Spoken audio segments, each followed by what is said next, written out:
All right. What's going on here?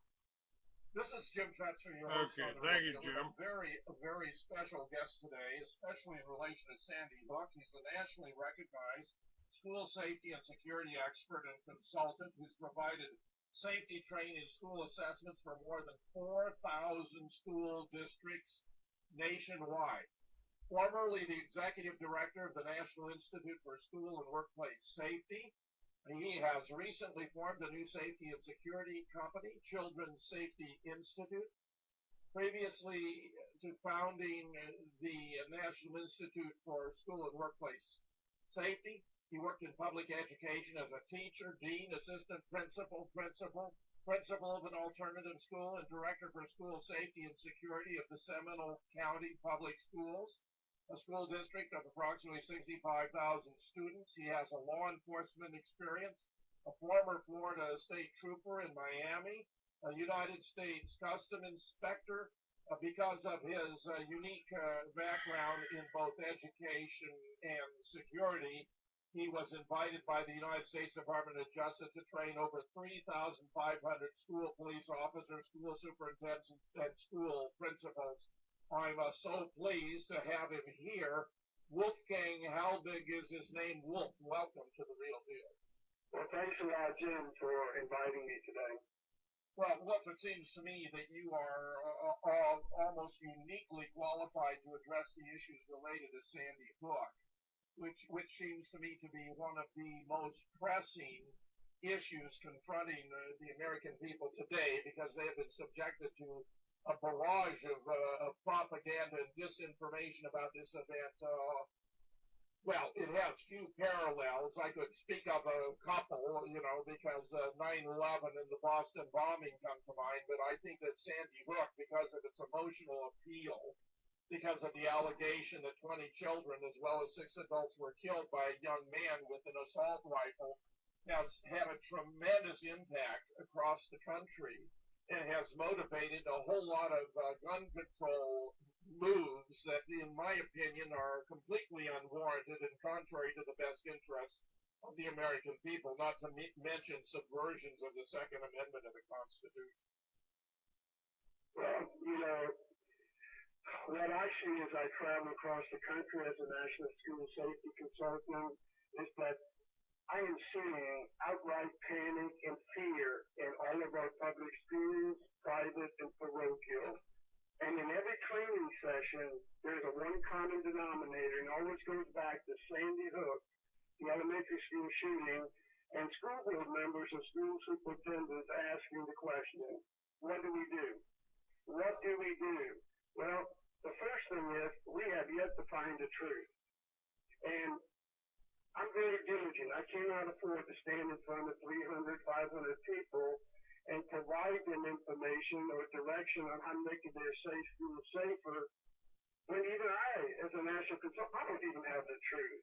And so, doing my due diligence, the first place I go naturally, since President Obama on the day of the shooting, December 14th, 2012, when he comes on in the national news and he says to the country, to every parent, to every one of us, that his office will not spare any resource in finding out the truth and investigating this heinous crime. Well, I took his word to heart. I trusted him when he said that. So naturally, what do? I call the FBI because that's his biggest resource.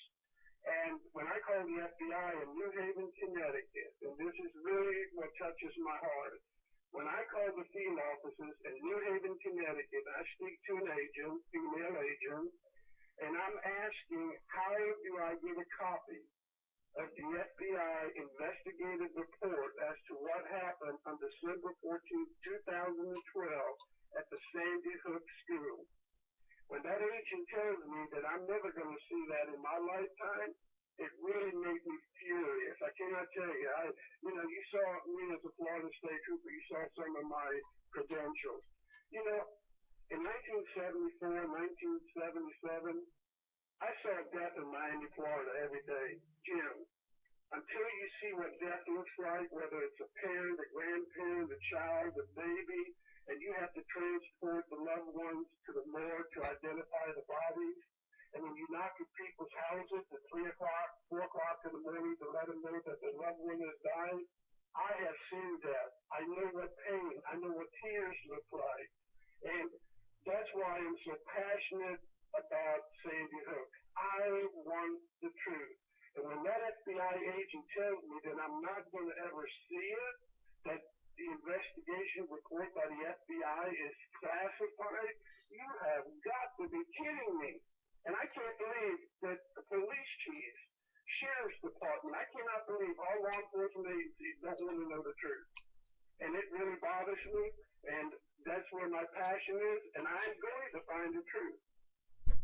Well, I've been just stupefied that you have even been threatened for having raised these questions, than which I cannot imagine what would be more important to anyone who is an expert in school security and safety, such as you, who travels around the country to give instructions to principals and other school officials about how to cope with these issues, when even you are denied the truth in the form of the FBI investigative report. I mean, that is just shocking beyond belief. Well, and that's what people don't understand. They look at me like, why are you doing this? Well, I have a nexus. I do this as a living. I'm a national school safety consultant. And when I go and stand in front of the people and I'm teaching them how to respond to a school emergency, I have to be open, I have to be honest, I have to be directive. And when you have, this is unbelievable. I mean, I hope everybody hears this. When you have two Lake County, Florida sheriff's deputy come to my home with my background, and they threaten me and intimidate me by telling me that I must stop asking questions about the Sandy Hook shooting, where the Connecticut State Police are going to file and press charges against me for harassment.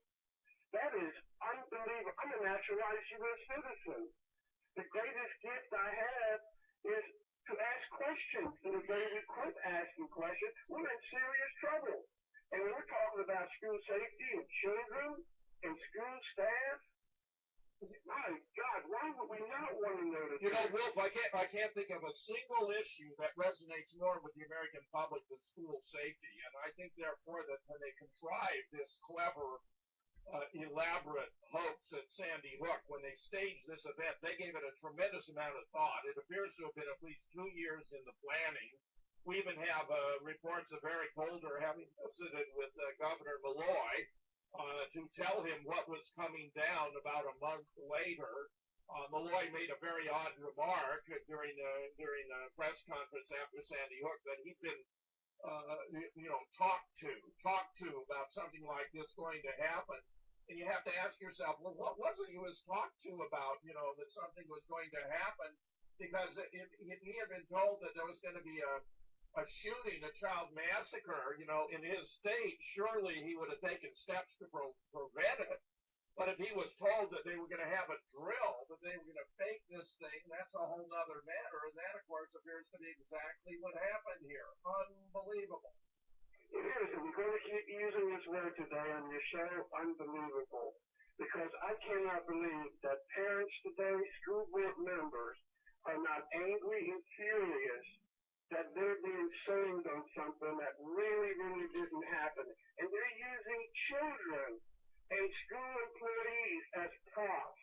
Now, I'm going to share this with you. I mean, Boston Marathon bombing. I mean, it was national news. And Jim, in 72 hours from the time the bombs exploded, the FBI caught one of the suspects. They shot and killed him. They caught another suspect in a boat who was shot. And within those 72 hours, they knew everything about those two individuals, about their parents, who they ate dinner with, where they went to school. You've got to be kidding me. In 72 hours, and here comes the Connecticut State Police and the state attorney 11 months later, and half of it is redacted, and it does not make any sense whatsoever. How is that possible? The FBI, the best trained law enforcement agency, and guess what? The report's classified. You've got to be kidding me.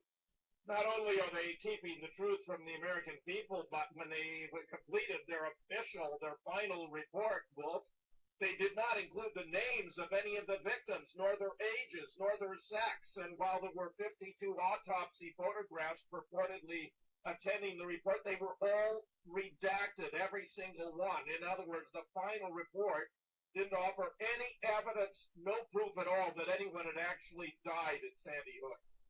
Well, again, you make another great point. When you use the word autopsy, remember again, I'm going back to my background and my passion as a Florida State Trooper. I cannot to this day believe that the parents and the loved ones who lost someone supposedly on that day were not allowed to see the bodies of the children or their loved ones. They were showing pictures. Jim, I've got to tell you, I, as a parent, as a grandparent, whether my child was shot 3 or 11 times, you're not going to stop me from seeing my child and holding their hand, kissing their hand, hugging them. You're not going to stop me. And I can't believe the parents did not want to do that. That was incredible, and the conduct, the behavior of these people after the fact was simply bizarre. Some of them went on television. One was on Anderson Cooper, and I tell you, look, she was basically flirting with Anderson Cooper as she's supposed to be in this state of grief. I mean, it was completely bizarre, totally inappropriate, and certainly suggested that she had not suffered any grievous loss, such as she was pretending or feigning to have suffered. Yeah, well, the one that really catches my attention is Robbie Parker. Let me tell you what, to have a daughter, Emily, and come on national TV on the next day of the shooting, and to come out of that door with that damn smile on his face, and then give him the character, and try to show this nation that he's grieving as a father, unbelievable. I cannot believe that we accept that as a truth. There isn't a parent in this country that would ever act that way. And I tell you what, there was such a lack of tears coming out of Newtown and Sandy Hook. What happened? Do parents not have bloodshot eyes and tears? I mean, what is happening in Newtown, Connecticut? You know what? That was a big screw up. It's been planned, and guess what? One day they're going to get caught, and people need to go to jail. Well, then we have the Newtown Bee reporting on 14 December that Don Hawkspring, the Sandy Hook school principal, had told the paper that a masked man had entered the school with a rifle and started shooting multiple shots, more than she could count, that went on and on. But Dawn was allegedly killed by Adam Lanza, perhaps his first victim. So how could she have provided this interview? In fact, she was claimed to have acted heroically, dying while lunging at the gunman, but who witnessed that? And on the 17th of December, the Bee retracted the report and apologized, but never explained how it had interviewed a dead source. And you know what? And that again lacks accountability. The Bee and the editor should be held accountable to explain who and how did that get in their newspaper. Forget the retraction. Anybody can do a retraction. They need to be held accountable on who in the world would have put that in the paper. And how did they get that information? And who directed them to do that? See, that's the question. We're not asking the right questions. We are being misdirected, and this misinformation that's been given by the Connecticut State Police, Lieutenant Paul Vance, and threatening people by asking questions, we're being misdirected, we're being misled. Well, you know, Wolf, Vance was threatening people already during the interviews on the day of the event. And if they challenged what the police were saying, they'd be subjected to prosecution. I've never heard of anything like that in any crime event in the history of the United States. Never. And that should give you a red flag that when you have a state trooper who's supposed to be the spokesperson for law enforcement agencies threatening people, and you know what? We have a right to ask questions. We have a right to challenge. We have a right to the truth. Where have we lost that? It's just shocking. And then the very scenario is incoherent on its face. You know, to have this young man, rather frail, weighs 120 pounds, stands close to 6 feet tall, so he's a string bean, carrying all this equipment in there and then firing with an astounding precision. I'm just dumbfounded by that report. Well, Jim, you know, being an educator for 36 years in public schools, one of my charges was always being in charge of special education. Until we truly understand autism, and there are a lot of people upset that they try to use autism as an excuse for what he did. You have to understand autism. You have to understand what Asperger's is. It's a higher functioning disorder of autism. But the one thing that we know that's a common denominator in autism and Asperger's, they have very poor motor skills. That is a fact. And you can talk to anybody in this country, poor motor skills. And then when you watch those children in our PE classes, their muscle tones are very, very weak.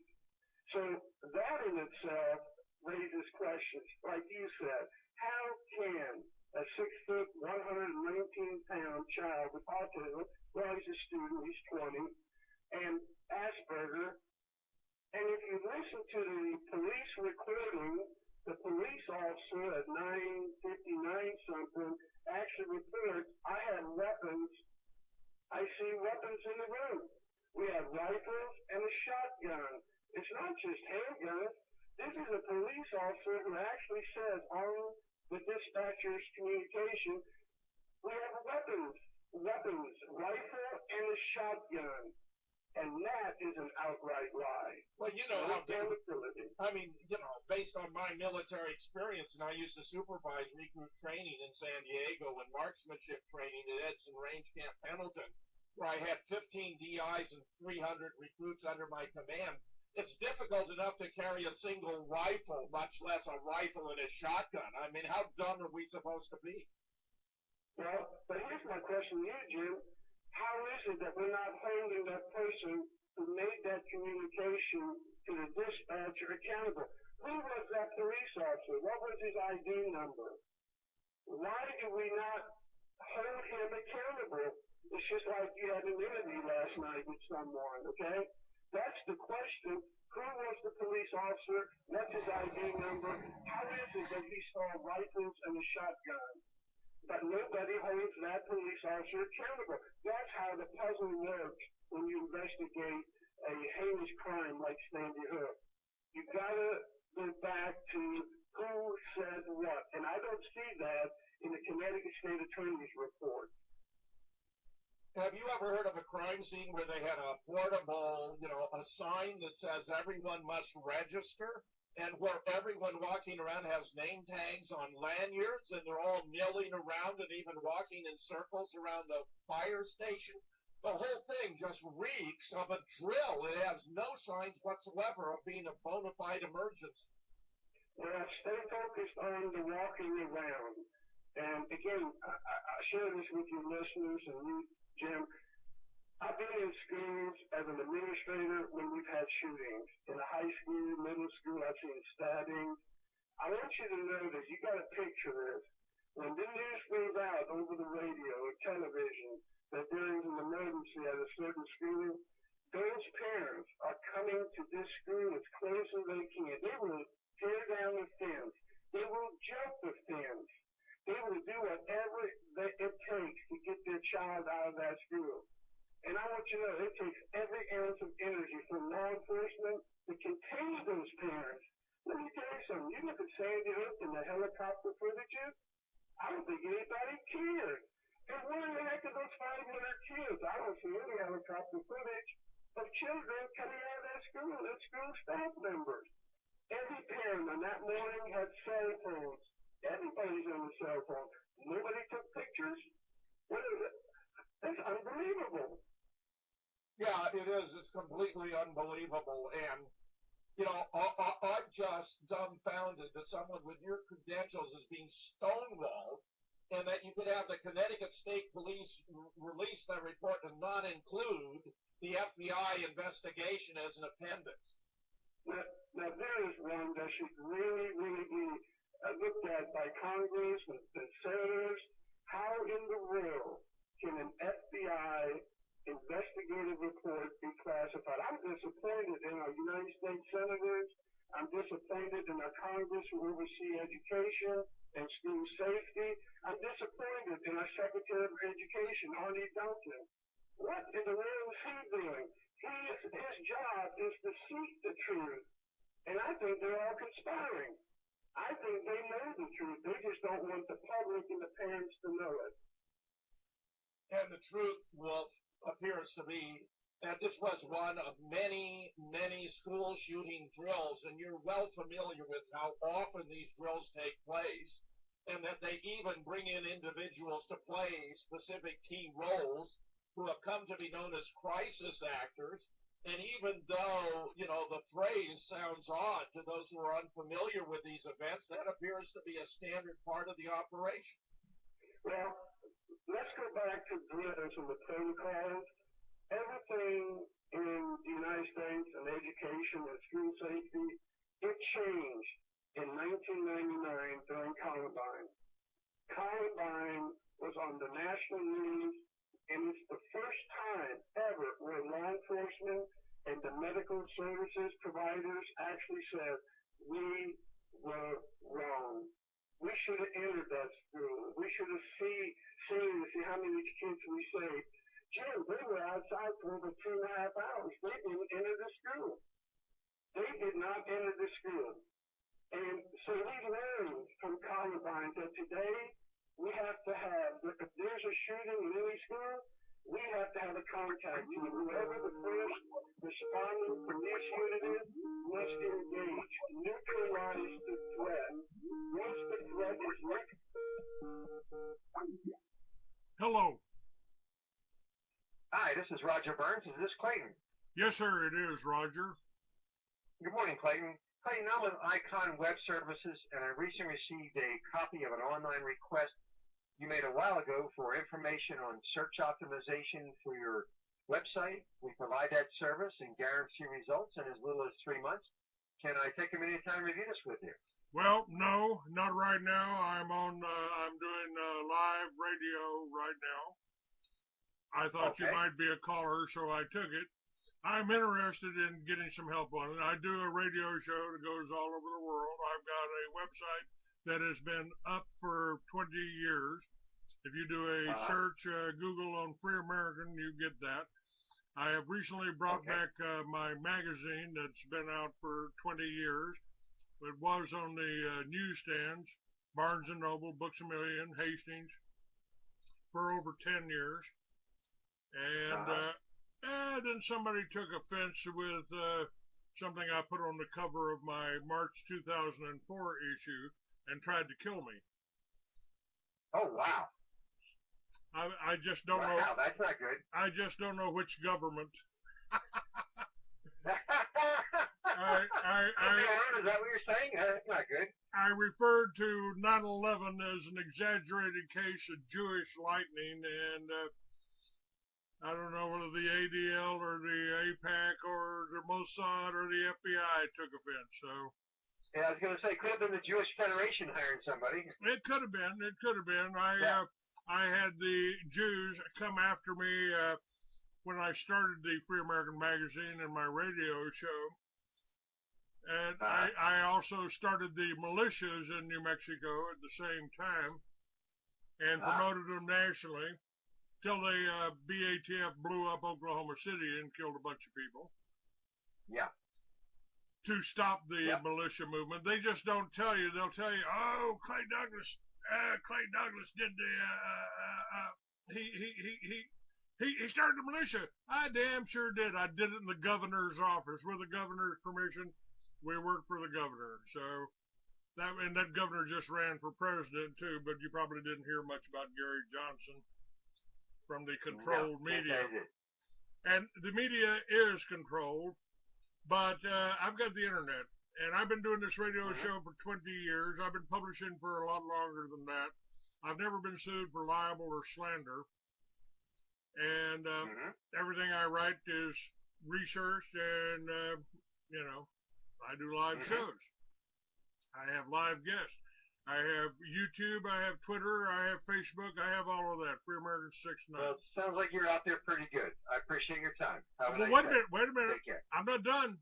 Okay. I am not getting the sales. They tried to block me in libraries, and they tried to say I'm a porno site. So I have a lot of opposition. I am looking for somebody to increase my reach. I don't have an email list. I don't have that, and I'm blocked in a lot of places. So I'm looking for somebody with a little bit more experience. Everybody rises to their own level of incompetence. Mine might be the internet. And I'm looking for somebody to help me with that. But because I get all these offers from India, from Nigeria, whatever, I will not lay out money in advance. I am looking for somebody to work with on a contractual basis to increase my sales. I've got 12 issues out of the magazine right now that's for sale for $2.99. I've got them up on YouTube.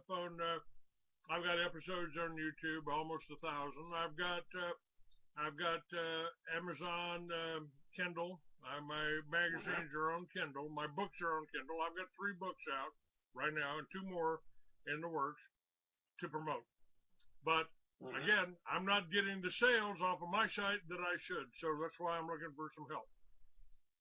All right, well, I'll have my technical people look at your site, and I'll send you a proposal on what we could do, okay? All right, if you can... I got your email address. If it's still, let me check here. Clay@freeamerican.com. I've got Clay@freeamerican.com. Yes, sir. All right, then I'll get your proposal out, okay? All right, sir. Thank you very much. And thank you for your time. Have a great day. Say good night to my audience. Good evening to my audience. Thank you. Bye-bye. All right. Take care now. Bye-bye. All right. Okay, then, hey, still broadcasting. Now let's finish up. It's almost time. I'll try Wolfgang again, but let's finish Fetzer's interview of him. Which in Sandy Hook, 11 minutes.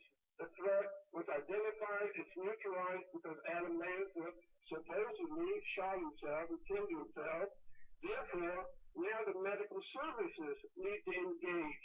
Jim, how in the world did they refuse paramedics and EMTs to go inside the school to try to save the seriously injured or people or children put into life. Who in the world turned the paramedics and EMTs away? Why was there no trauma helicopter? When especially in every active shooter drill that the Connecticut State Police or local police agencies hold, guess what? In every video that the news media films to sensationalize the event, they got trauma helicopters landing. And on the day, December 14, 2012, the most heinous and horrendous crime committed, we don't find a trauma helicopter. Why? Who made that decision? Nobody's asking. I think those are great questions you are raising, Wolf, and I'm just staggered that your efforts to find out more have been thwarted, stonewalled, resisted, and now you've been threatened. If you continue to pursue it, you have submitted Freedom of Information Act requests. I mean, what has become of this country? Are we nothing but a police state where the officials can lie and tell us any cock and bull story they want, and we're forced to accept it and cannot ask questions to challenge it? I think it's actually going to get worse, and until the people, until parents, I think the key to this is parents. I think school board members, I can't believe school board members in Newtown don't ask those questions. Where in the world are the school board members? Where is the school superintendent? These were supposedly children under their watch. And I thank you and all those people that work with you in trying to seek out the truth. And let me tell you what, I have utmost respect for James Tracy. They called him, crazy, and they try to get him to lose his job. Anderson people, what an idiot. You know what? Tracy is on the money. He questioned what happened on that day, and that was his right. And to try to discredit him, something's wrong. Wolf, we're going to take a break. This is Jim Fetzler, your host on The Real Deal, with my special guest today, Wolfgang Halbig, who is an expert on school security and safety, nationally recognized. He also has a background as a state trooper and even a... Is there anybody going to listen to my story? All about the girl who used to stay. All right. We had a little bit of an interruption there with a phone call. And, folks, I am looking for help. I am looking for people to tell other people. I don't have a big email list. Most of my email list came from trolls that simply want to take up time, don't want to forward anything, don't want to tell anybody about these shows. I do have answers. I do have answers here. The whole American Defense Party is an answer. Police review boards, bring the military, support the vets, work together, work together. I'm going to be putting together for my Liberty Village concept. I'm going to be putting together a flyer that you can take around to your neighborhood, to your neighbors and say, hey, how would you like to set up a neighborhood watch type operation here? How about setting that up? And how about, I think I'll do this. How about just go around talking to your neighbors? We've got companies out here that have solar units that are quite inexpensive, so you can do a backup in your garage in case the power goes down. You don't have to lose everything. How about project to get some nice non-genetically modified seeds, and we can put you together with people that will help start a garden in your backyard. Yeah, the city's going to stop you. The city's going to try to stop you. The county's going to try to stop you. And as soon as they start trying to stop you from doing that, you've got another way to organize, another way to get together with people. And keep this in mind. If you can generate your own power, if you can create electric vehicles that'll recharge themselves while you're driving, all the technology's there. if you could take a generator and put a geek device on it, now the government doesn't want you to sell a geek device, but you can certainly get in with a co-op and get the plans and build it in your garage. We have the answers. I've had the answers here. I've got the people on my shows that have answers. But they don't want you to hear that. They don't. That's why I'm blocked in libraries. That's why they don't want you to listen to this show. That's why we're not getting the spread on the internet. I think I'm on the abusive host blacklist. Probably some Jewish organization that has done this. And it's pretty incredible. Pretty incredible. Just don't think you're going to like it. Alright, let's see if we get a little bit more Wolfgang up here. My number's right up on my website. I'm freeamerican.com. Shop.freeamerican.com is where you can get all of my magazines. And the magazines are a powerful tool too. I'm not printing them anymore, so I can make money for Barnes and Noble, but you can buy them for $2.99. You can print them off, and you can share them with your neighbors. You don't have to share the whole thing, just share some of the stories.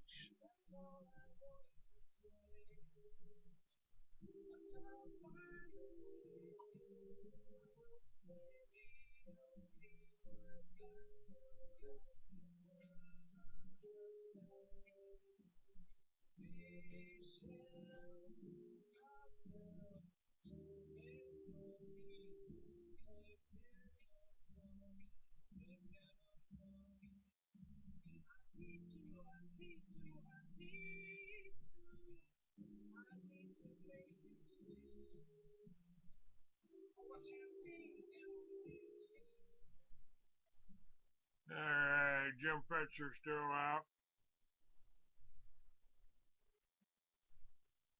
Yeah, hey, just a sec.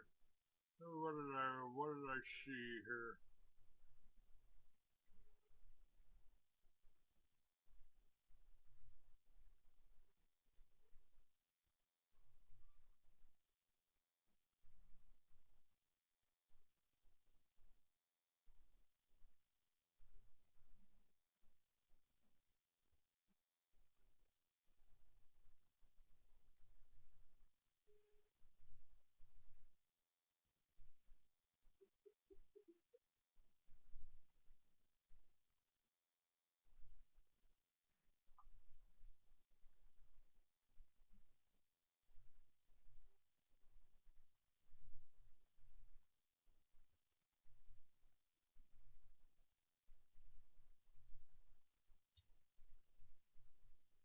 The person who you're trying to reach is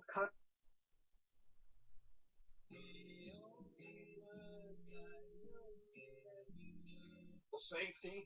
He has a background as a state trooper and has served as a principal of public schools. I can't imagine anyone more highly qualified to address these issues than you, Wolf. You sent a letter to two key players in this. And then you can have creative nonfiction in the book world with family. All right, let's try my guest, see if his phone's back off the hook. I think that was a great interview, and I will share some more of his questions here if I can't reach him.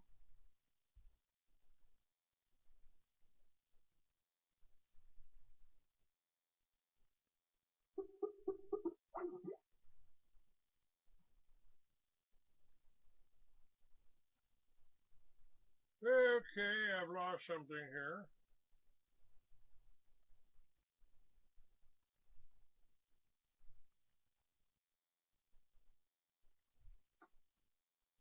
Don't know when I lost that. Two computers, not keeping up with it.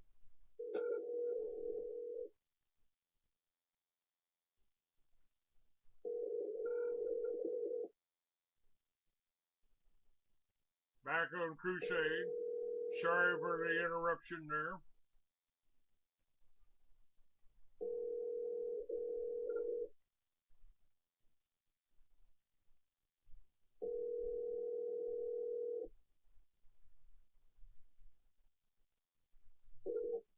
Your call has been forwarded to an automatic voice message system. The mailbox belonging to 35272925559 is full. Please. Are you still there? Goodbye. We'll try one more time here.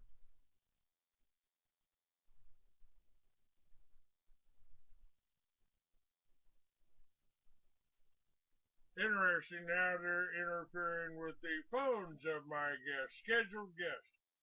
Before we even came up, evidently they didn't want you hearing him at all. They didn't want you knowing about this.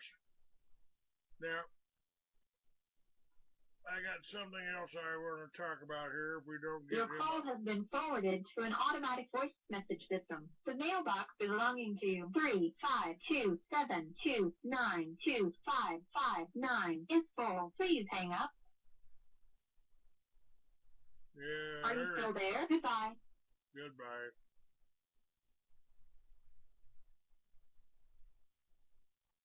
Okay, we're on a couple other things. Now let's go somewhere else here. Let's see who's on the, okay. Yeah, our government's into heroin importation and cocaine, and they've probably taken over the methamphetamine too. And hello, Robert M. Barber. You got your own show, huh? Okay. Love to hear from you here. Okay, let's see.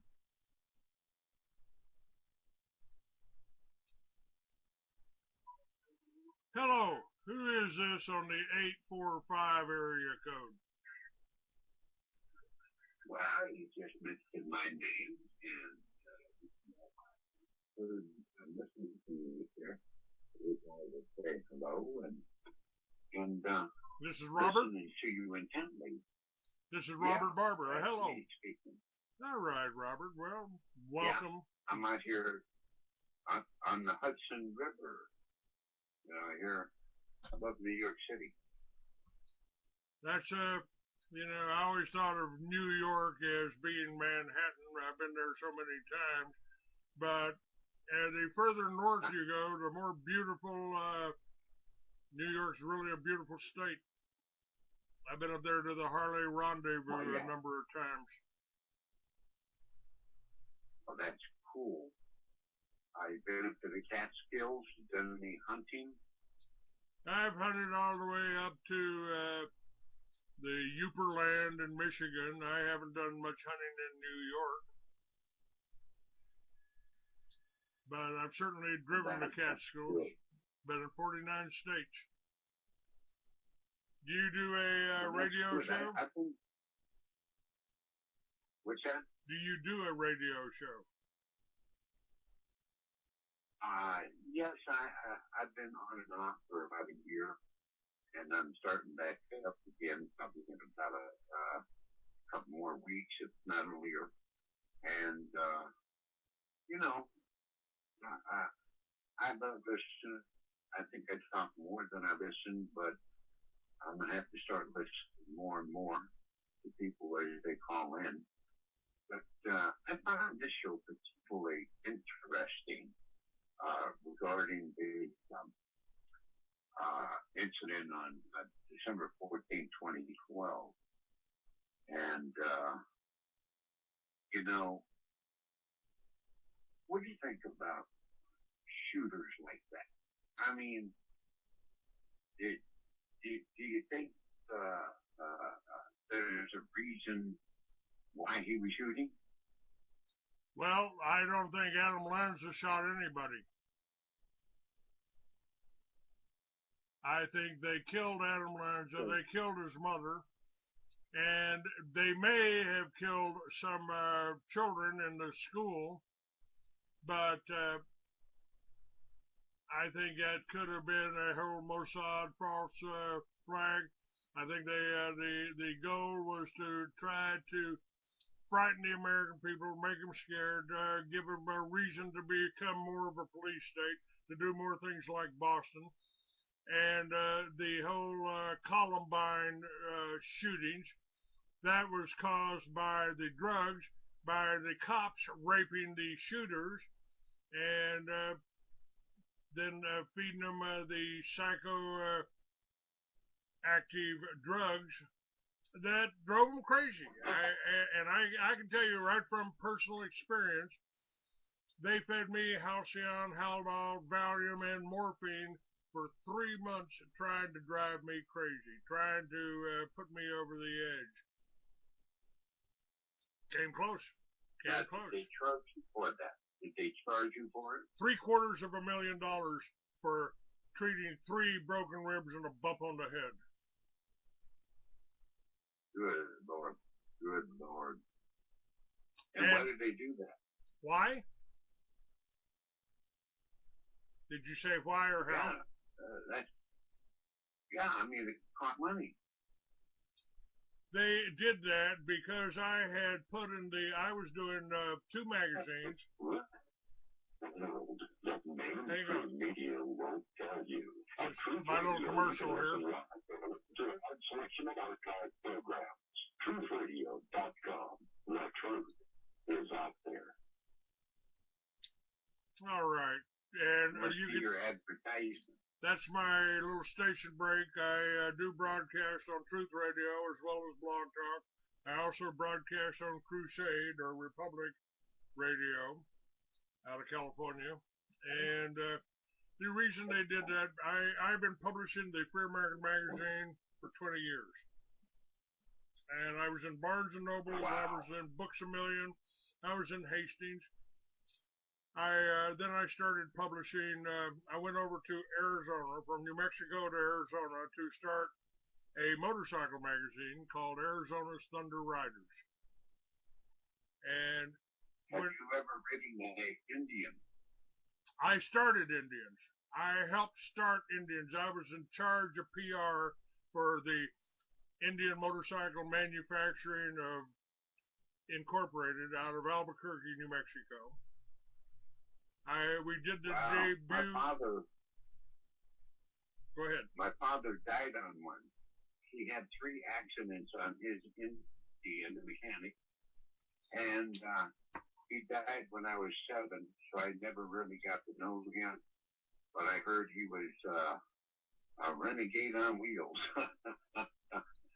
and he loved his Indian bike. Who got it, I don't know. Someone in the family got it, but I've never ridden a motorcycle for that reason.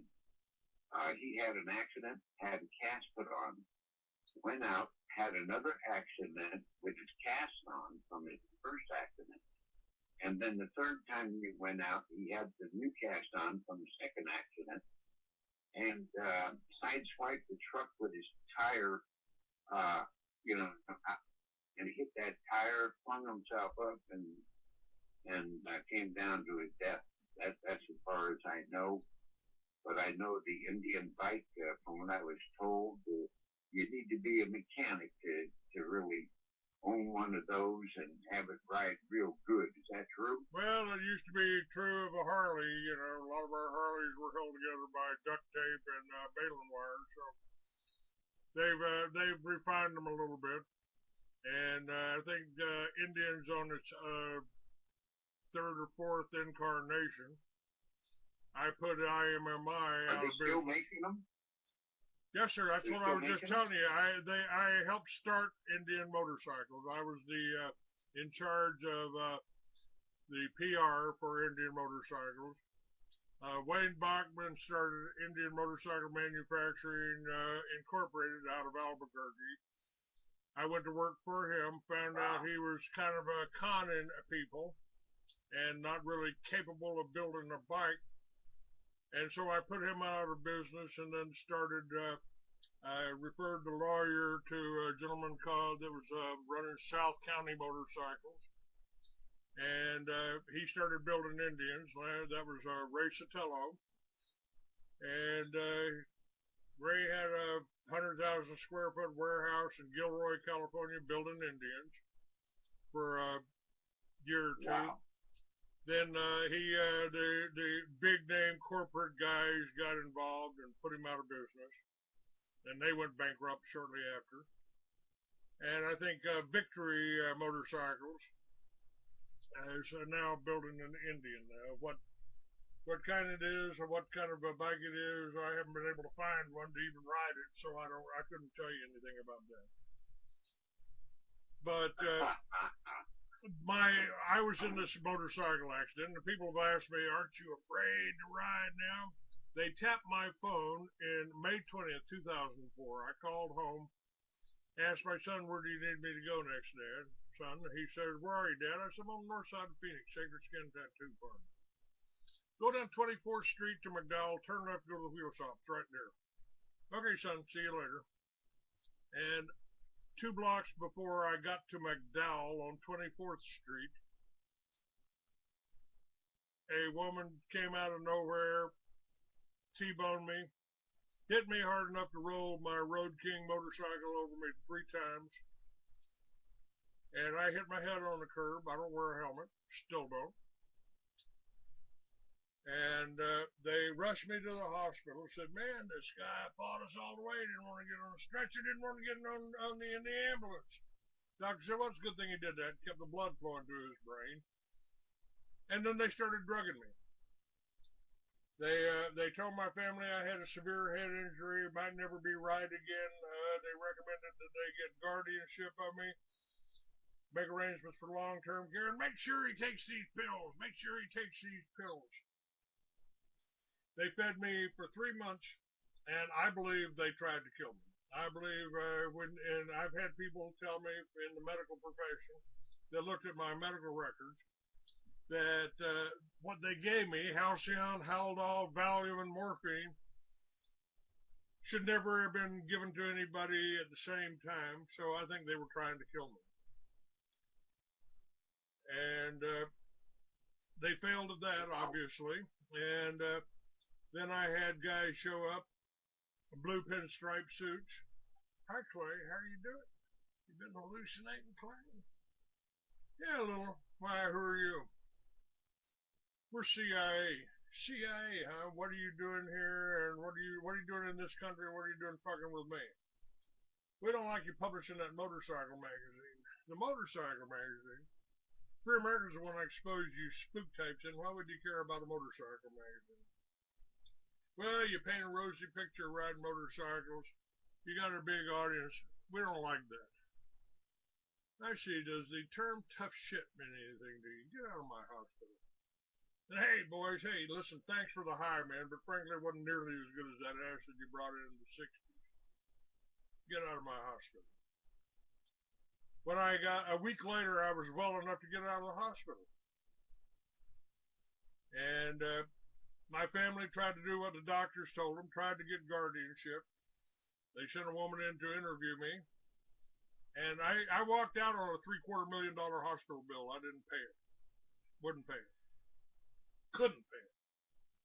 Because my Free American magazine was gone. I couldn't, you can't publish anything, can't do a radio show when you're being drugged in a consciousness. I have no memory of 3 months in 3 hospitals. When I got out, I refused to take any medication. I said, the only medication I need is a joint and a Harley. And that's all I've done for the last 10 years. Ride a Harley, smoke a joint every now and then. I don't take any medication. And, you know, not in too bad a shape for 67 years old. Not in too bad a shape. Obviously, don't have it. And, you know, I had people come in to interview me. Court sent a woman out to interview me. Sent psychiatrists out to interview me. "Do you know why you're here, Mr. Douglas?" "Frankly, no." "Well, you're here so I can determine if you're competent." "See, that's why I don't understand." "Of course I'm fucking competent, you know. Get out now, you know." "Oh, I've got to ask you some questions." "Go ahead." Do you have any, do you ever hear voices when no one's there?" "No." Do you ever see people in a room and there's no one there?" I said, "I think that'd be hard to do, but no." "Do you have any special power that other people don't?" I said, "Oh, yeah. Yeah, I do." "What? What kind of powers do you have that other people don't? I said, I read 1,000 words a minute. I got 90% comprehension. I don't know many people can do that. Do you? So I decided I was eccentric, but I wasn't crazy. And some woman came out to interview me for the courts and said, Mr. Douglas, I've been doing this for 7 years. I've interviewed 7 head injury patients before you, and I've never met anybody as well recovered as you. They said maybe I wasn't injured quite as badly as they thought. See? And so guardianship was denied, and I have, in the last year, I've gotten the Free American started again online. I'm just working on the 12th issue. It'll be out later on today. The March issue. It's available for $2.99 at shop.freeamerican.com. All of the links in the table of contents are all up on freeamerican.com. So I'm still doing what I did, and the reason all this happened in March, my 2004, I put building number 7 on the cover of my magazine, asking why did that fall, and explaining that it was, and I referred to it on the air as an exaggerated case of Jewish lightning, which of course it was. Larry Silverstein leased the buildings from another Jew, insured it for $2 billion against a terrorist attack, and blew it up. And wow. Then April 2004 is when the story broke in New York Times about George Bush allowing the NSA to tap everybody's telephones. Mine possibly was the first one they tapped. My AT&T long distance, national long distance, one of the first ones, I had it. And they tapped it, so they knew exactly where I was going to be, and arranged for a woman with no driver's license in a borrowed car with drug charges pending to hit me. They never went to jail. She was never found. Never went to court. Wow. So you feel God's hand is bit over you? Absolutely. As a matter of fact, that's the quite sort of the theme behind my publisher's column for this March issue of the Free American, on synchronicity. For many years, I felt like I was put here. I was sent here in 1946 when they blew up the first atomic bomb. As a matter of fact, I ended up living for 10 years right next to 10 miles. I lived for 10 years, 10 miles from where they blew up the first atomic bomb on White Sands Missile Range. And wow. 25 years ago, I was publishing the Writers Exchange magazine out of Miami, and I went to Sturgis, passing out the magazines, and a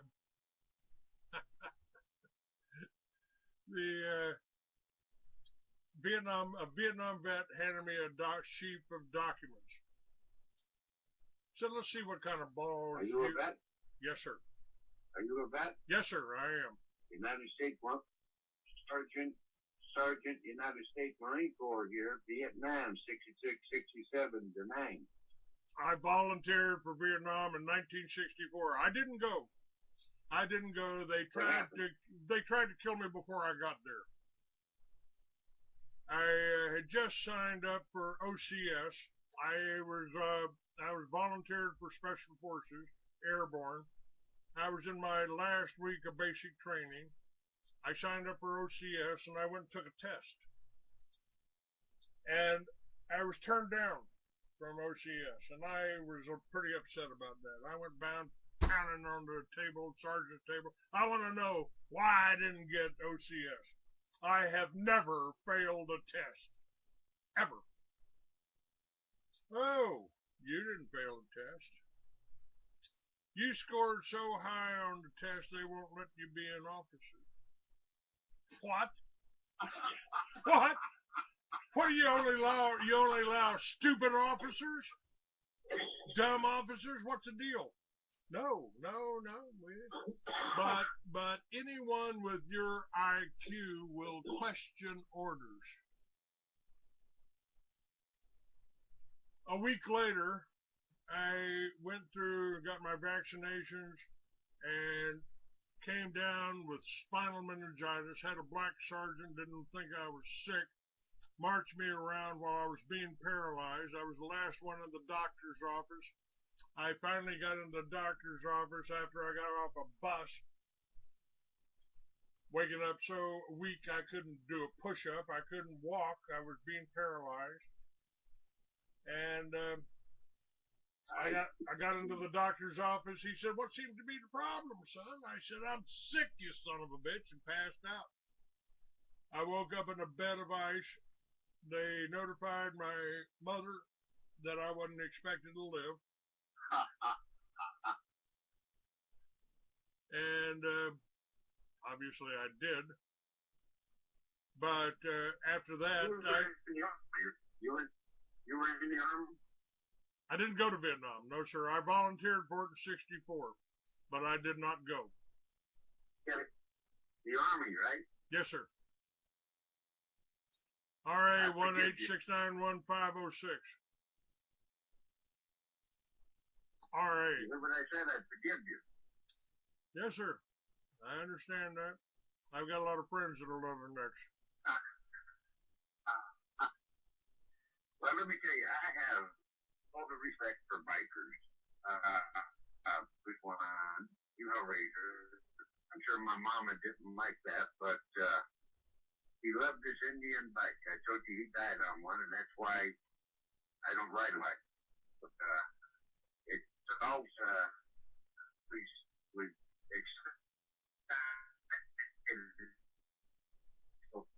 going 70, 80 miles an hour, riding that back tire, and looking pretty good doing it. Have you done something like that with a bike? I've done wheelies. I've got probably 50,000 miles on this bike.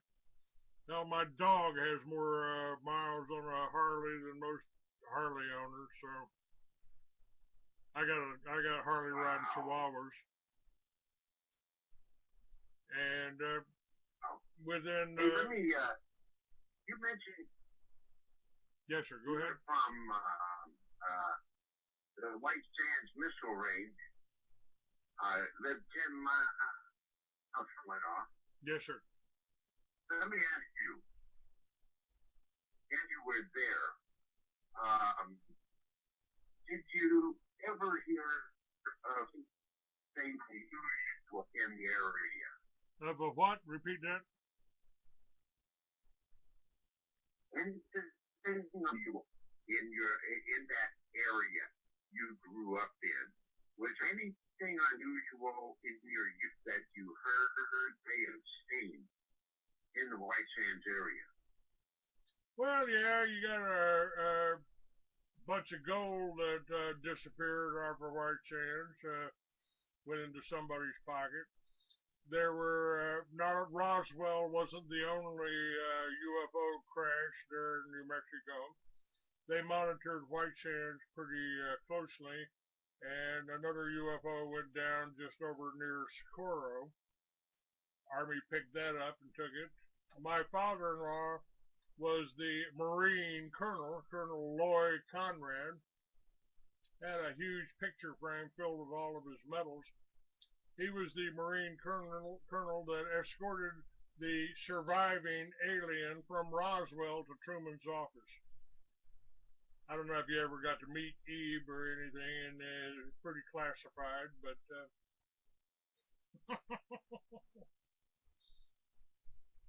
well, that's what I'm alluding to. Have you ever been to Area 50? I have not been to Area 51. I've written about it. I know people that work there. I know people that have been there. And I think the reason that the whole UFO thing is so top secret is because they don't want you to know. They don't want you to know that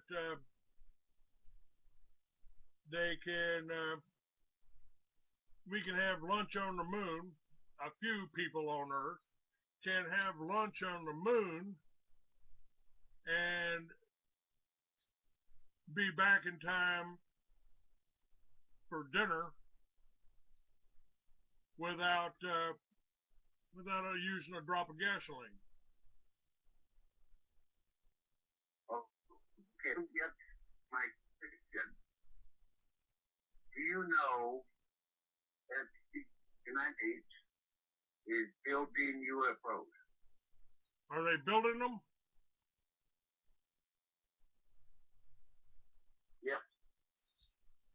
Yeah, somebody is. I don't know. Again, this is top secret. They don't want you to know about it. They don't use UFOs. Don't use. I've talked to people that Robert Lazar, people like that, and I wrote about it. I wrote about the whole history. They've had on this planet. They've had UFOs for well over 100,000 years, maybe 150,000, maybe a lot more than that. But the cities that were built in Africa 150,000 years ago, the cities that have been built in Lebanon, the cities that have been built in Egypt, the cities that have been built in India, the atomic attacks that they've had in India and the United States around Death Valley thousands of years ago should let anybody with any common sense know that we're not the most technically advanced civilization on the planet. We got two classes of people. One with space travel, one without, and that'd be us. Let me ask you this. Do you believe the story about Admiral Byrd and his fleet that went to Antarctica and got his ass whipped? Do you believe that story? Yeah, I believe that. Antarctica was, there's probably a lot of underground facilities in Antarctica. Antarctica at one time was probably equivalent to our equator. And when the conjunction happened that you call the flood, the planet shifted. And that's why you've got mammoths in Siberia flash frozen. That's why you've got underground chambers, probably underground cities in Antarctica. Okay, so you believe the Nazis, the Third Reich, had UFOs and they attacked Admiral Byrd's ship. No, I don't think that was the Nazis. I don't think that was the Nazis. We created the Nazis. The Jews created the Nazis. Probably a shortening of the term Ashkenazi, which is 90% of your Jews on the planet. Now, I've had guests on that disagree with me. They don't think it's the Jews. I think the Jews run the banking system. I think they ran the Nazis. They ran the Soviet Union. They created the Soviet Union. They gave them the atomics. They created the atomic bombs. And they're profiting off of the atomic power plants all over the world because there's safe forms of atomic energy. But you can't make atomic bombs out of them, so we don't produce them. We don't build them. Do you believe there is an inner Earth? I believe at least that there is tunnels under the earth that and cities under the earth, just like at Dulce. They're top secret. I've had reports. I've had people that work there. Area 51 has got a great underground shelter. They store their UFOs there, and the inner Earth. It might be possible. I don't know. I don't know about that for sure. But the tunnels under the earth, the under the mountains, like the ones at Dulce, that are populated by the ETs, the little grays, are certainly telepathic. My father-in-law, met one, knew one, escorted him to Truman's office. Do you believe that the story about Phil Schneider? Yeah, I knew Phil. I knew Phil. A Gray. Yes, sir. I believe that. Do you know Phil Schneider? Yes, sir. Did you ever meet him? I got to interview him on one of my shows. Yes, sir. And you believe his story that he had a battle down in Dulce? Yes, sir. I do believe that. And that's been backed up by other people that were there. Matter of fact, the guy that was in charge of security, you can probably find an interview with him on my Facebook site. I think, look, there have been there are how many habitable stars out there across our galaxy? There's billions. So the odds are really in favor of there being other intelligent races. And I think actually we're the aliens. This whole ancient aliens thing, that Chariots of the Gods by Von Däniken, I think they're accurate. I just had an archaeologist that talks about all of the, finding a spark plug in coal that's 1,000,000 years old, and other advanced devices that have been around. I think we had a civilization on this planet, and man probably did walk with dinosaurs. I don't believe man was some kind of Neanderthal descendant from the apes. I think we are the creators. There's been other races that are just as advanced, like the people with the big heads over there that they found all the skulls of in Peru. The ancient Egyptians and the Sumerians got all their civilization sprung up as sort of a mirror image or a product of an even more ancient civilization. You can call it Atlantis or Mu or whatever you want to. And I believe they had UFOs, flying ships, Vimanas as they call them in India. Have you ever heard of the Blue Rod?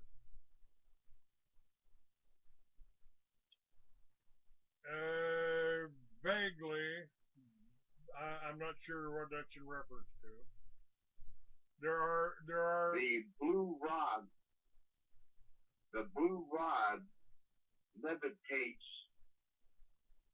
things, and I believe that blue rods were used to levitate those heavy blocks of limestone. I believe you're right about that. I hadn't heard it referred to. About 45 years ago, I wrote about the building of the pyramids. I wrote about the UFOs that were called things like Heaven and Asgard and Olympus. These were ships. And I believe that civilization that built those ships were certainly capable of levitating. If you think these 100-ton stones that are as big as a building could be built by slaves or ignorant Indians or caveman-like beings, hey, I got a bridge I'll sell you. I believe in levitation. I believe these UFOs are certainly capable of levitation. I think the magnetics, and we could build a magnetic generator. I know 3 or 4 people that could build a magnetic generator. I got a design. I got a plans here for a magnetic generator. You can put it in your garage and it'd power your whole house. But of course, that's against national security. How would you like to have an electrical generator that is 3 foot high and 9 square inches around on 4 sides and output 3 megawatts of power? Is that the Hojo generator? No. Is that Howard Johnson's design? No. No moving part. Just the magnets spinning inside it. Yes, sir. No spinning. No spinning? In fact, the current does not travel through the wires. It travels around the wires. In other words, no heat. Okay. The only reason you have Ohm's law is to control heat.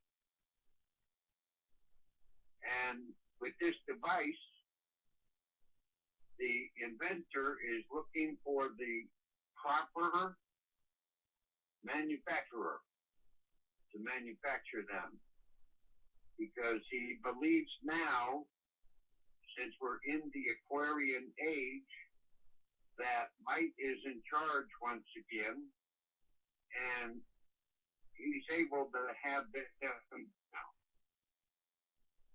I'd love to talk to him. I'd love to talk to him. He will require a lot of protection. Yeah, we can find people to manufacture it. Yes, we can manufacture it ourselves. Yes, we can do that. Yeah, he's looking for a manufacturer, not for experimentation, but to build it. Yeah, how about some of these Harley dealers, some of these machine people that build a Harley engines, S&S motors, people like that. There's I would set them up with it. They've got the tooling, they've got the ability to do that, and I would love to do the marketing on this. If I had one of those generators that would fit on the back of my Harley, I would take it around and fire it up and sell thousands of them straight to the people.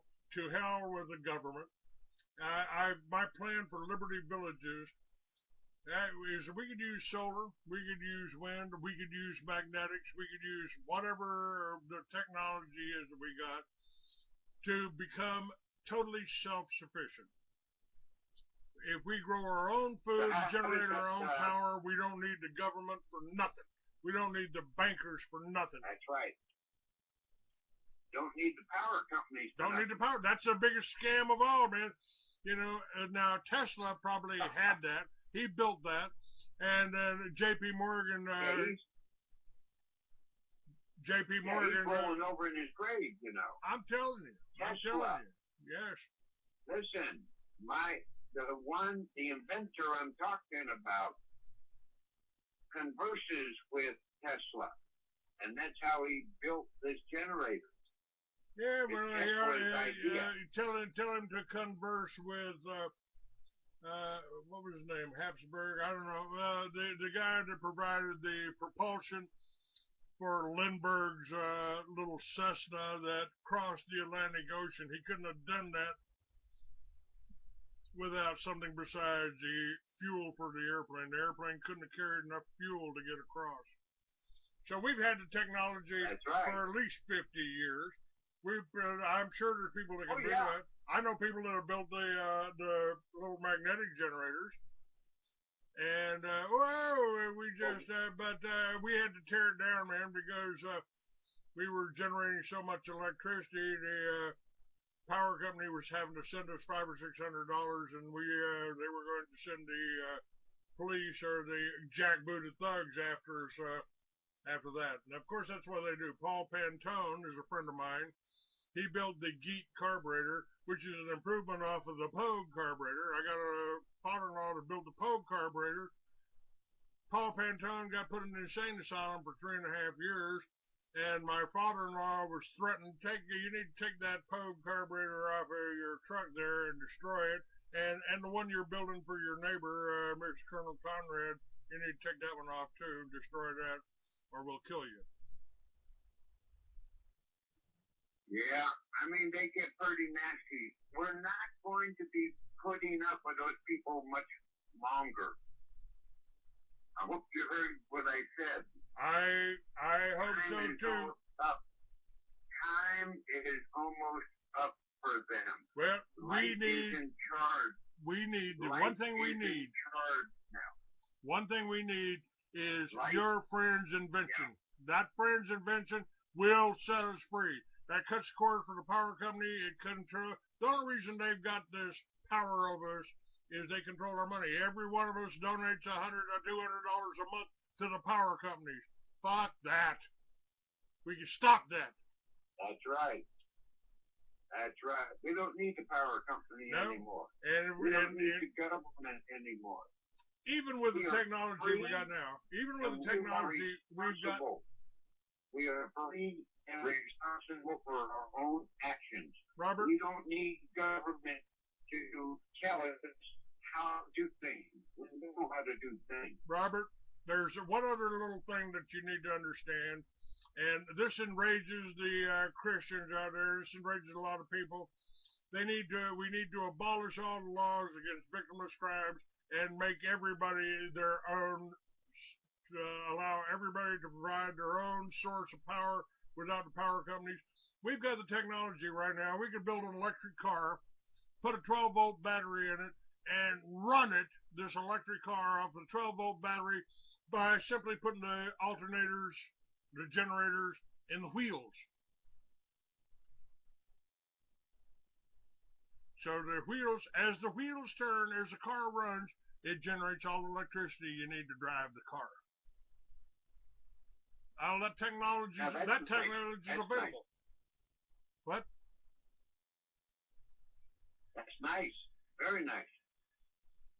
Yeah, Tesla's building an electric car. Now, you take off the wheels, replace the wheels on the Tesla with these power generating wheels that they've already built. Got them for sale. They've got them even for bicycles. You can put them on a bicycle. A bicycle will generate its own power while you're riding it. Electric bicycles. What do you need wheels for? Why are you limiting yourself? What do you need wheels for? You don't. Not if you've got the levitation device. If you got the blue rod, no, you don't need that. I wrote books about that. I wrote books. My character. You don't even need. How would you like to have a Harley with the blue rod on it? I'd love to have that. Wouldn't sound the same, but I might be able to live with that. Well, put a soundtrack on it. Play an audio soundtrack on it. Put an 8-track tape in there, CD or something. Well, with the sound of the Harley. All you gotta do is put me in touch. They've tried to break me.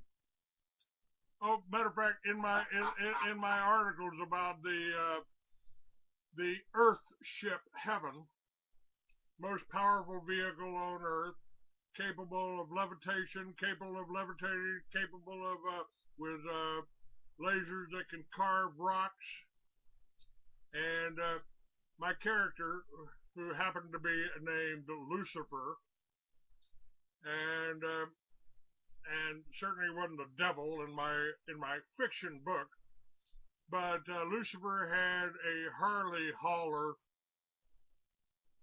made that was basically what you would call a UFO. Now that's fiction books. I've got 2 series of books out. One about the United States in the future after your device has been, your friend's device is commonplace.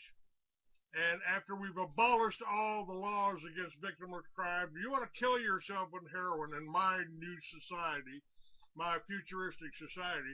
You want to kill yourself with heroin or cocaine or methamphetamine, as long as you buy it from the people that produce it down in Colombia and Peru. In other words, Obama, tear down that wall, replace it with tables, let everybody put all their drugs, all their crops up on that table, pay a duty on it, which is the government's one source, a legitimate source of income, and let the Americans go there, buy it straight from the farmers in Peru, from the farmers in Colombia, from the farmers in Mexico, take it home with them, and sit around and listen, play with their computers, communicate all over the world the same way we're communicating with, without having to pay the power companies a single damn dime, now without having to pay the oil companies a single damn dime. God gave us magnetics. God gave us this energy. We've got the sun, we've got the wind, and we got a hell of a lot more. But they want to control it, and they want to control you. I don't want them to do that. And I wrote books about it 45 years ago. Let me ask you a question, Mr. Douglas. Yes, sir. Do you believe there is an ongoing travel to the Mars and back? Yes, sir. All right. I thought there was.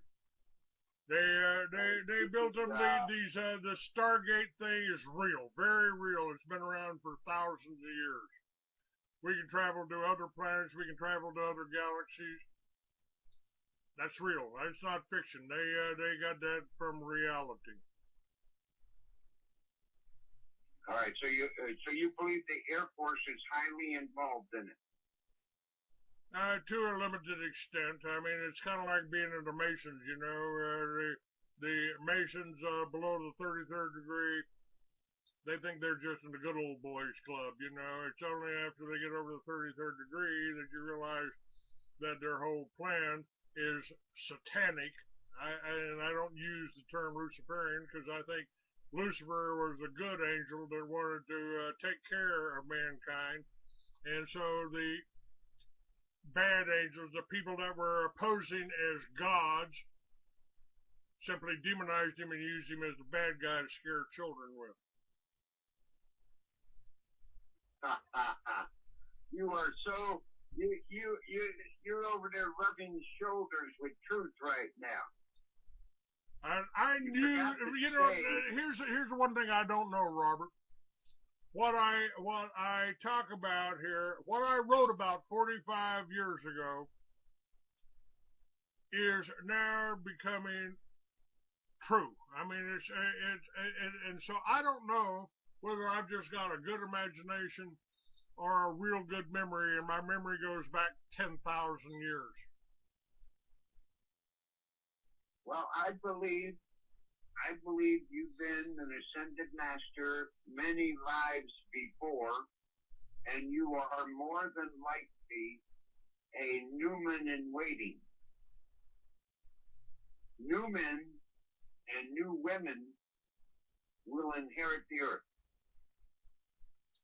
Right now, I don't know if you know this or not, but there is a good chance, which is bad, a good chance that the Black Death will come to the United States.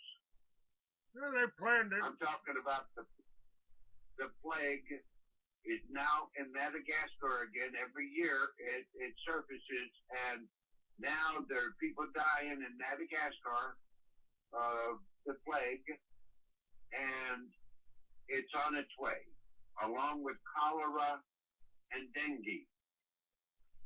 Those three diseases, very nasty, nasty killers. And I believe my new website. Go ahead. My new website will have a link on it that every human being should download that file, because it shows them how to kill rats without pesticides and chemicals and poisons. We don't want to damage the environment, make it worse than it is. There's a new thing that kills rats, and it's environmentally safe, and people have got to start killing rats as soon as possible. Do you have what is your website? What is your website? Our website is S.com. That's Tango, Romeo, Mike, Bravo, Sierra.com. Working on the site.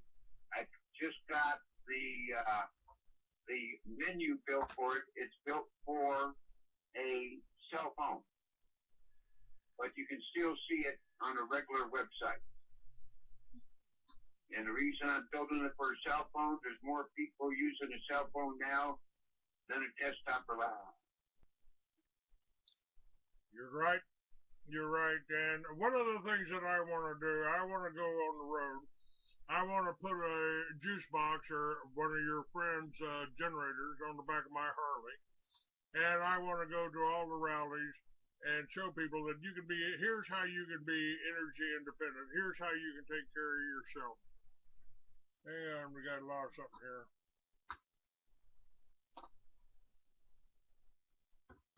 Lost something here. Let me find it.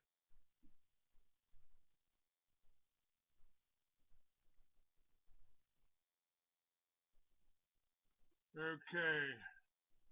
I gotta try to bring this back up again. I just lost the whole thing.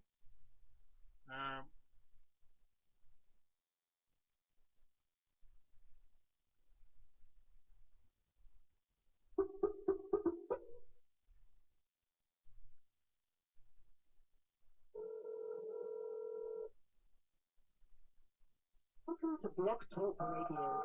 Please enter your host PIN.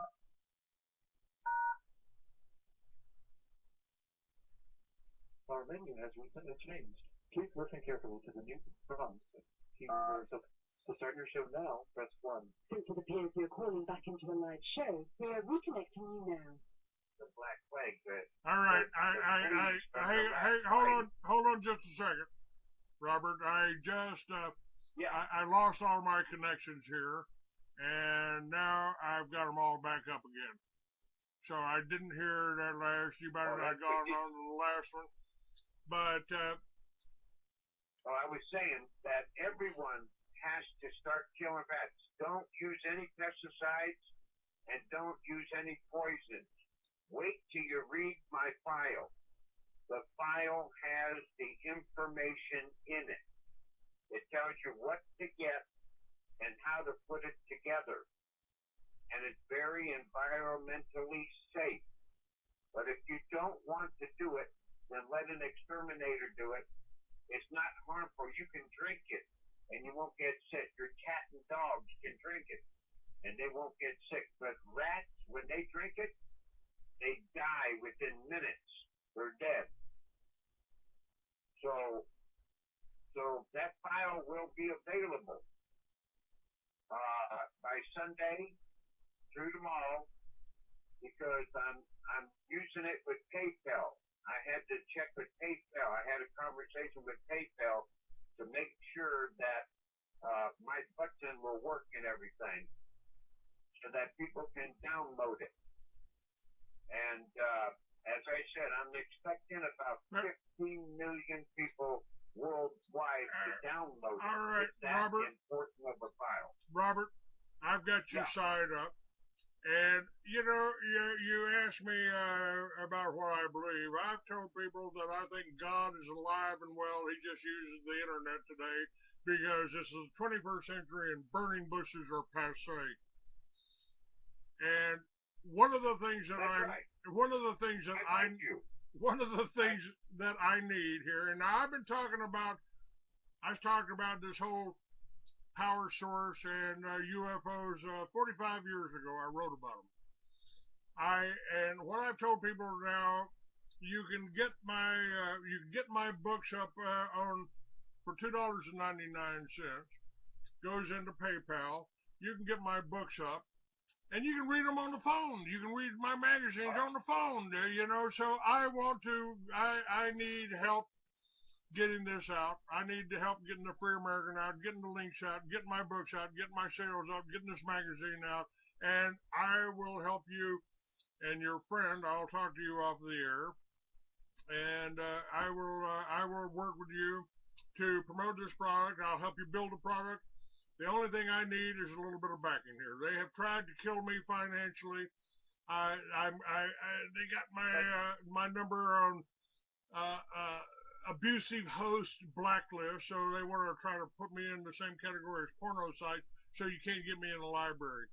You've got the ability to go around that with this type of website with a cell phone. Everybody's got a cell phone. You can listen. You can call a number I got up on my website and listen to my show, today's show, on this web phone, on the cell phone. So I suggest, and what I've told people is, if we work together here, if we get working together here, we can do this. We can do this. I've just lost you again. What did I do here? Okay.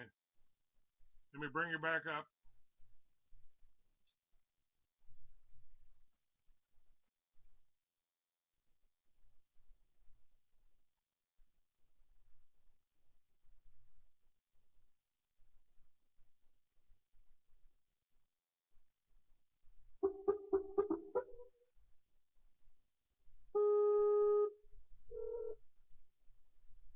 The Blog Talk Radio. Please enter your host pin. When finished, press the pound key.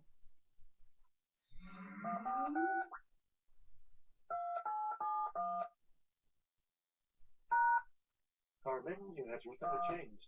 Please. Since it appears you're calling back into a live show, we're reconnecting you now. All right, Robert, have I got you back now? Yeah, I hear you. Yeah, they don't like they don't like the direction we're going, so the show keeps interrupting. Skype keeps getting disconnected. I get that a lot, but I'm getting them a lot today. Yeah. And like I said, God, What I'm saying is, go ahead. look at my website on the cell phone. Look at the website on the cell phone and see how your advertisement will work in there. Make it a small, tiny ad. And then I'll put a link right into your PayPal there. All You know right. what I mean? You have your link and everything in there. Yeah. I will get You with do you. that I because will. I like what you're saying. I believe what you're saying that you was about it 45 years ago. This is history that hasn't been. Yeah, it just broke up on me again. They may have screwed with us again. Yep, sure did.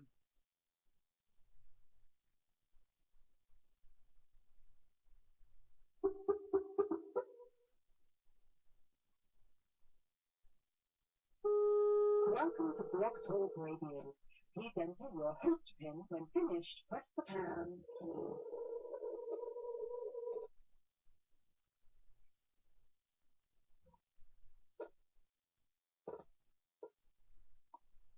Yeah, that's interesting. Can't even get into this. Not letting me in here.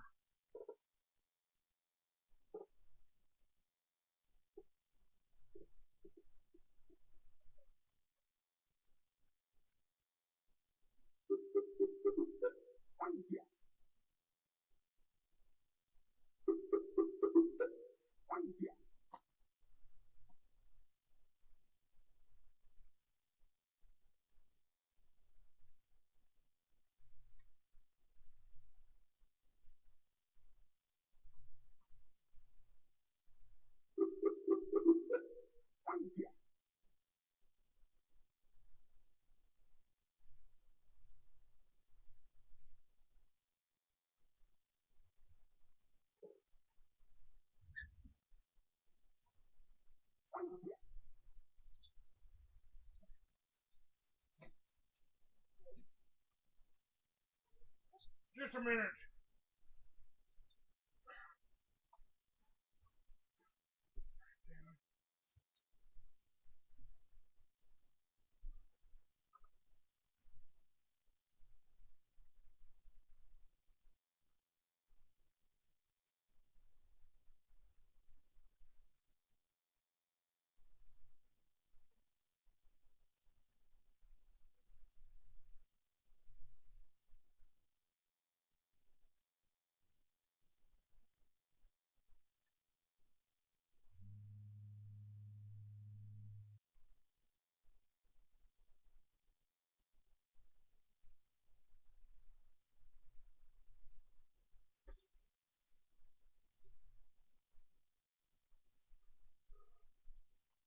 just wait a minute. Not done here.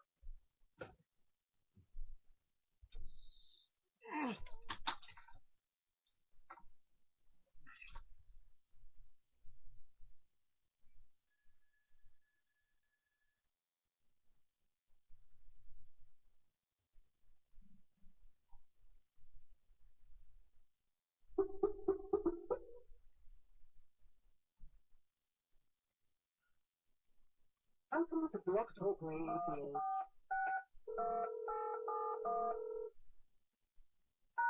Our menu has recently changed. Please listen carefully. Since it appears you're calling back into the live show, we're reconnecting you now. Well, they really hate what we're talking about here, Robert. Yeah, I can hear you. Hello, this is Clay Douglas trying to get on to something here. What do we get here? Nope, don't want him. Alright, what did I get here? Okay, let me try to get back up on Crusade. This show has been blocked more times here than ever before.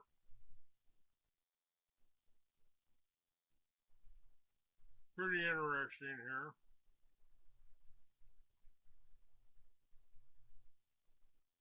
And okay, can you still hear me, Robert?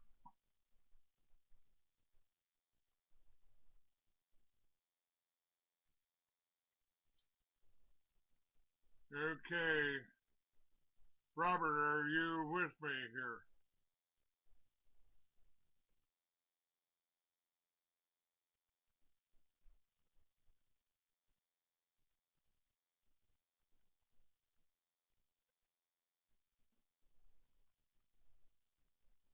I'm not sure what's happened here.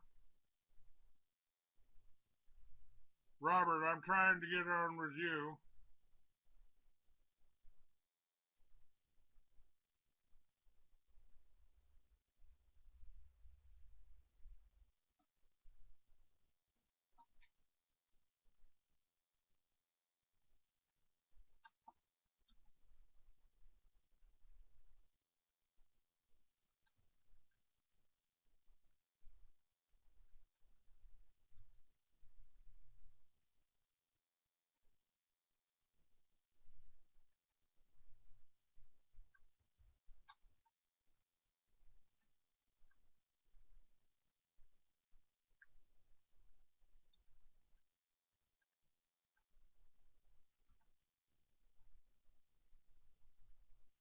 All right.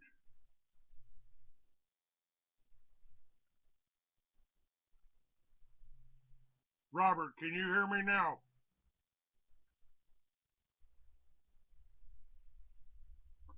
All right, can you hear me on the chat room?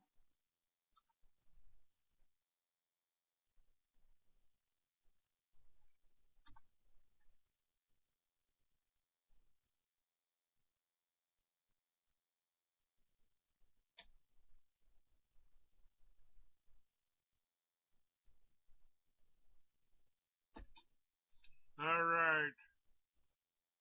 I'm trying to get on here.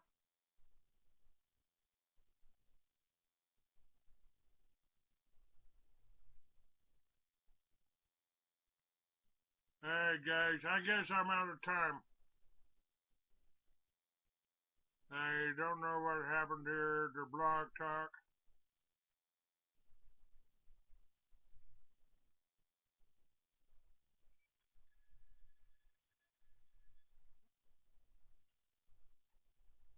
Welcome to Blog Talk Radio. Please enter your host pick.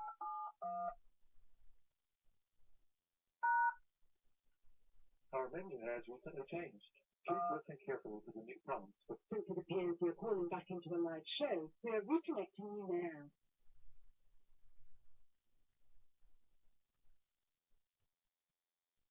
All right. I'm okay. I'm back here, and Robert, I don't know, you're not on here anymore. But it was a great talking to you. I will talk to you again. I did take your number down. And folks, this is kind of the way God works. Didn't have a guest day. Couldn't get on my regular scheduling guest. And Robert, you made a great backup, and I really appreciate it. If we work together, if I can get the help that I need to put this on the road, and I'm telling you, we can make history. And one of the books, one of the short stories that you can actually buy up on my website in the Lucifer series is called The Future Past.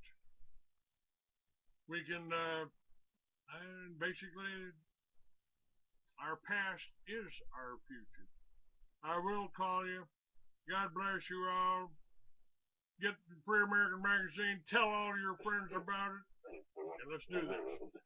Mainstream media won't tell you. At Truth Radio, you can listen live or listen to a large selection of archived programs. TruthRadio.com. Look.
Hello? Hello, Robert. How are you? Well, I'm doing fine. That was a great show. Hold on, sir. Hold on. All right, I'm getting a cup of coffee. I'll be right back, too.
Yes, Clay. I think we scared him, Robert. Hold on. Are you there, sir? Yes, can you hear me? Yeah, okay, I got you. I'm talking to another gentleman in the webinar. All right, so you're saying on screen sharing, just listen up, Clay. I'll be right with you. Okay. On screen sharing, I could be in the webinar, do screen sharing, bring up my blog talk radio, play the show or someone else's show, and they'll be broadcasting to the webinar. But what interactivity you were saying that the visitors would have? Well, the visitors can only view the material that's being presented. So when you are screen sharing, only the visual portion will come across, not the audio. The audio will not come across? Right, just the visual part. In the top center of your screen, when you are screen sharing, there's also an option for you to either share a specific application, so that you're not sharing your entire screen, or you can give control to your screen to anybody in the meeting, any presenter, or I'm sorry, any attendee that's on the meeting from their desktop. So you can also give them control of your screen. Okay. But what do you think about that, Clay? Well, that's pretty interesting. Yeah, that's pretty interesting. Yes, sir. Yeah, I mean, this software here, Fusebox, is great. I mean, I've been working with this other company, but they can't get their act together, so I'm trying out this Fusebox, and wow, first time I tried screen share, I mean, I couldn't believe it. It worked. I mean, I was going through my websites and everything. That's the way screen share is supposed to work. So I called up this company, Fusebox, and congratulated them. Doing a great job. And yeah, I'm going to be signing up for their monetized ones, and because I expect more than 125 visitors to my show on the webinar. So if you notice on my menu, you notice the webinar is the last selection there, right? Okay, so that's what I'm working on, trying to get this webinar thing down pat. Because I'm going to be doing both same time. I'm going to do Blog Talk Radio and Fusebox same time. But he says I can't hear the audio. It's in screen share, which is not good. But he said I can run an app. Now, can you hear the audio to an app? What type of app are you referring to? Blog Talk Radio. No, but I mean, what are you trying to integrate the app into Views, or I guess I didn't understand that question. Well, the audio comes through, but it's HTML. But have you been on Blog Talk Radio? I have not, no. Oh, okay. Well, there's shows. It's like listening to radio without being on a radio. It's the internet voice is the radio. Okay. It's called Blog Talk Radio, and you know, you can hear things. Okay. You know, I mean, short of having like a microphone next to the speakers, that's the only way I can think of as far as getting the audio from that website to the attendees in their meeting. I see. Well, I'm going to let you go. I thank you for your information. I want to talk to Clay here. He's a very interesting fellow. And I appreciate your feedback that you provided, and I'll definitely forward it over to our product development team. Absolutely. Thank you very much, sir. You're welcome. Have a good day. Thank you. Uh-huh. Are you there? Are you there, Clay? Yes, sir. Clay, you there?